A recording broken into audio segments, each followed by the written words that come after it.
Hello, I'm Cameron. And I'm Rory, and this is BBC's school report from Tunbridge Wells Grammar School for Boys. Today our main topic is World War I centenary. We will also be looking at Michael Gove's plans to change education in schools and the strike by the National Union of Teachers that took place yesterday. Locally, we will be investigating the cinema site in Royal Tunbridge Wells. In the news today, are video games having an effect on you? We asked what people thought about it. This year marks the centenary of the First World War. As students, we are interested to know how World War I should be taught today and if it is still relevant. We also spoke to a historian from the Imperial War Museum and an archaeologist. Now we have Ed, Theo, Rob and Henry on the story. I'm Edward from TWGSB. We've come to Tunbridge Wells to interview the general public on their thoughts of World War I and should we commemorate it or celebrate it? More than it, yeah. Because it affected many people, because they lost a lot of relatives, and it would do a lot of good for the community. Well, I think it's important to try and get the right balance, because if we go out and have parties about World War I, it can be obviously disrespectful. But at the same time, if we don't do anything to try and remember like the bravery shown in that time, then that can also be disrespectful. So I think the correct balance is important. It should be commemorated. Well, my granddad was named since he died in it.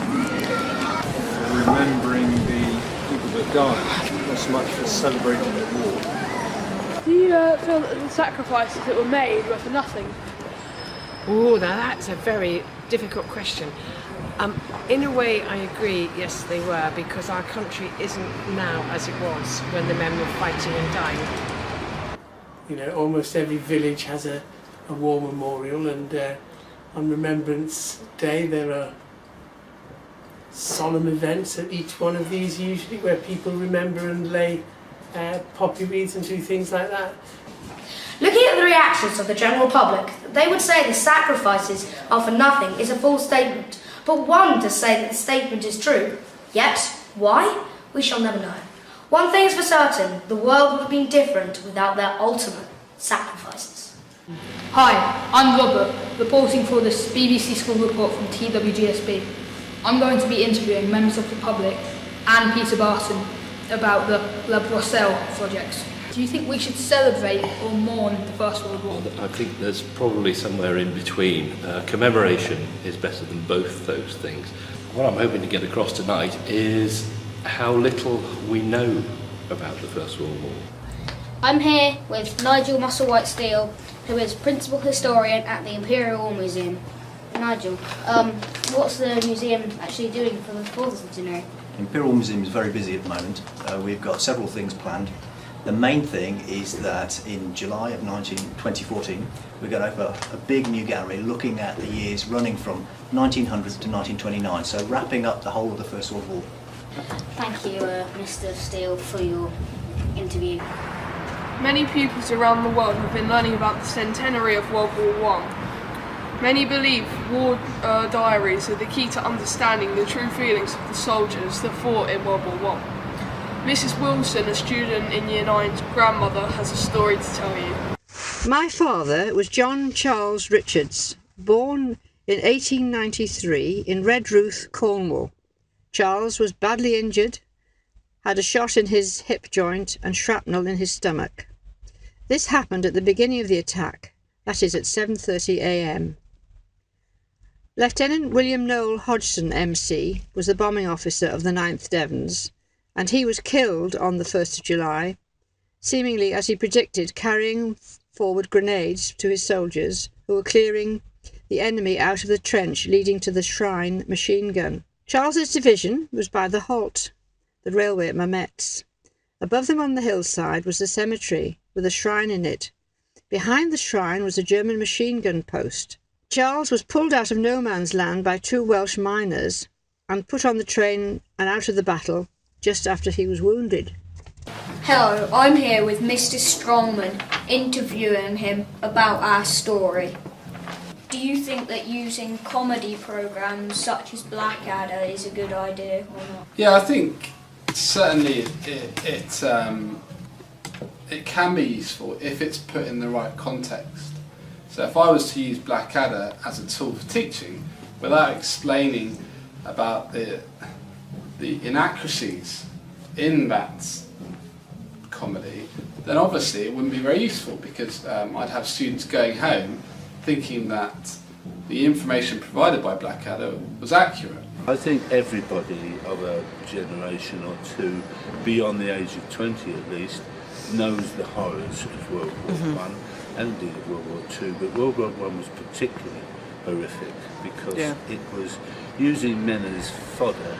Yeah. They didn't count, and that was a dreadful, dreadful slight on society. So no, again, if you add a touch of humour to that, I don't see anything wrong with that. I think it's helpful, also entertaining and humorous, whilst also showing you some of the facts that really went on. General Melton will be here at any moment. When he arrives, leave the talking to me, all right? I like to keep an informal trench, as you know, but today you must only speak with my express permission. Is that clear? Is that clear? Permission to speak. Yes, absolutely yes.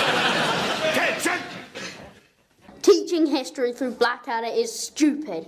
The astonishing trend of teaching history through episodes of Blackadder has shrouded modern understanding of the First World War, Jeremy Paxman has said, as he condemns prevailing theories about boneheaded generals as plain stupid. So we can sum up from all this, the Blackadder is a good tool, but sometimes cannot be historically accurate. Our next story is the proposed changes that Michael Grove would like to introduce into the education system and the National Union of Teachers strike, which took place yesterday. Our reporter William asked our head of history, Mr. Hale, what he thought about Gove's proposed changes. We're here in the history department of Tunbridge Wells Grammar School for Boys. We're about to ask the head of history, Mr. Hale, his opinions on Michael Gove. The whole idea of state schools having a relationship, so to speak, with becoming private schools is unfounded, and it's the kind of thing that comes from a government that's largely out of touch with ordinary people's concerns. We're going to be interviewing members of the public on their opinions on Michael Gove and his proposals to change the education as we know it. I don't agree with all of the policies of Michael Gove, although I think he has got some of the policies he uses. We're here at Tunbridge Wells Grammar School for Boys to interview our head teacher, Mr. Harrison, on his opinions on Michael Gove. I think Michael Gove is a minister who brings out an emotional response in most teachers and head teachers. I think a lot of what he's trying to achieve, which is to improve the quality of British schooling to the highest possible level, is laudable and something that we should all support and want to achieve. I think that some of the ways he's trying to achieve it might be where there are problems from my point of view. Our reporter Josh asked members of the public what they thought about the strike. So, do you think the teachers are right to be striking about this? Yeah. How do you think the proposed changes would affect you? It would be quite bad because I normally wake up quite early and I have to wake up earlier and more school time is just boring. The owners of the derelict cinema site in Royal Tunbridge Wells have been given a month appeal against the demolition order imposed by the council. The site has been empty for nearly 14 years and local residents are becoming increasingly frustrated by this and also by the rat infestation. Our reporter Tom has covered this story. The old cinema owned by Carlisle and Bell House could have hundreds if not thousands of rats living inside. What they need to do is control the rat population before they demolish the building so that they do get an efflux of rats. And that can be done by sewer baiting to try and take away the source of the rats. Ideally, if it wasn't about money, I'd like it to be knocked down and turned into a green space. Drugs are becoming a bigger problem in the UK, as legal drugs are getting cheaper and purer globally. Because of the price dip in drugs, it's enticing people, especially younger children, to buy them as they're more affordable. One problem that has occurred in this increasing use of illegal drugs by children. How do you think drugs influence children's lives? Well, if you're talking about illegal drugs, they can influence children because they can be obviously bought on the street, and obviously it's not good for them. Yeah. But young children can be influenced quite badly. Do you think that there's any way to stop this from happening? Just through education and just talking to children and being honest with them and telling them this is not a good thing to do. Can you think of any way to stop this, or do you think it's just going to carry on forever? I think you've got to try and just stop drugs from where they're coming from, and because they're everywhere. So yeah. In the news today, we will be discussing the gaming and other social networking issues for young children and teenagers.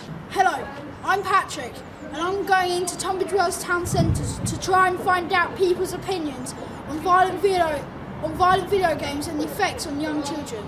Well, I think they're probably exposed to things that they wouldn't normally see, and so I think whilst lots of it is brilliant fun, I think there are other things that they will see and do while playing video games that they wouldn't be condoned as good behaviour. I think video games that are marketed as appropriate for certain ages probably don't. It's the problem when perhaps kids that are too young playing games are too old for them. That might be a bit of an issue, but I think there has to be inherently something wrong with the kid. I think video games affect young people's behaviour quite a bit. I don't think it necessarily makes them...